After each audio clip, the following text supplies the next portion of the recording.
Good day, ladies and gentlemen. I just read Devastation of Baal by Guy Haley and it was pretty interesting, but it also wasn't. Let me explain.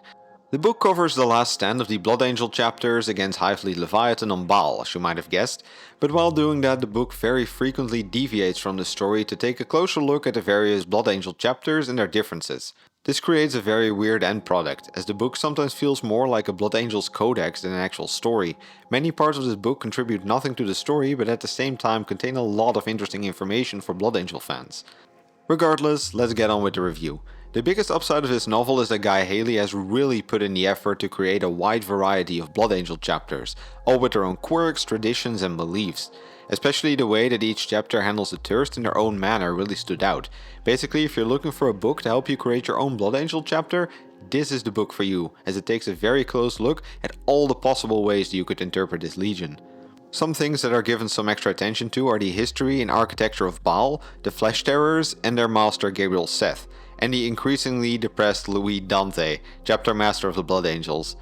All of these are probably very interesting to read about if you're a fan of the Blood Angels, but they also lead to my first negative point about this novel, and that is that it really lacks focus. The constant interruptions of the story by these codex-like fragments cause the book to drag on for an extremely long time, and as a result of which it can get quite boring. I'm not joking when I tell you that the first half of this novel is just spent watching the Space Marines arrive on Baal and the ensuing chapter politics. On top of this, there's a limited amount of times I can endure something being described as golden and angelic, which everything on Baal seems to be. This same duality holds true for the characters. There are quite some interesting characters in the book, but because of the insanely huge amount of them, you won't manage to care for most of them.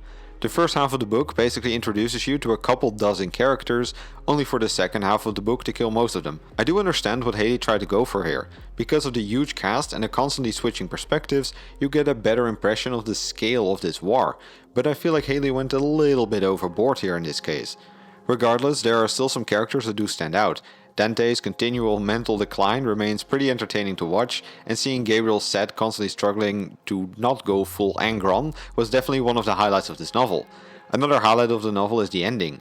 I know it is meant to be very surprising and emotional, but the conclusion of this war is pretty well known in the community, so if you're like me and does already know the ending in advance, it just becomes a comedic masterpiece. Regardless, for those few that don't know the ending yet, I won't spoiler it. Then finally, let's talk about the enemies of this novel. And yet again, like with everything else in this godforsaken book, mixed feelings. The Cornate demons were pretty cool, and seeing how their aura caused emotional problems in both the Blood Angels and the Tyranids was very cool. On the other hand, they are only present in like 2% of the novel, which is really a shame. The Tyranids on the other hand do play a big role, but while their descriptions are decent, I just think that putting them against the Blood Angels was a bit of a miss. The Tyranids have a lot of potential for a desperate apocalypse story, similar to for example The Mist. And this is also the type of story Haley went for here, but rather than the despair of the Imperial Guard or the possible fascination of the Mechanicus, we just get angry Space Marines. Outside of the one or two characters, most Angels don't really seem to give a shit that the Imperium is doomed if they don't win this fight. They don't seem to care that the odds are against them, as long as they get to smash some nids and drink their blood. Needless to say, this creates for quite some boring scenes as neither faction is concerned about anything other than eating the enemy. Then for the rating, I am very conflicted about how many stars I should give this novel, but I'm gonna settle for 3 out of 5 Golden Hawk Boys. For a Blood Angel fan that's looking for the ultimate codex supplement, this is a great book. On the other hand, this is not the best novel for the average 40k fan unless you just want to read this so you can move on to its sequel, Darkness in the Blood. Unfortunately, for Tyranid fans, there isn't much else to choose from, so I guess this could still be a valid option?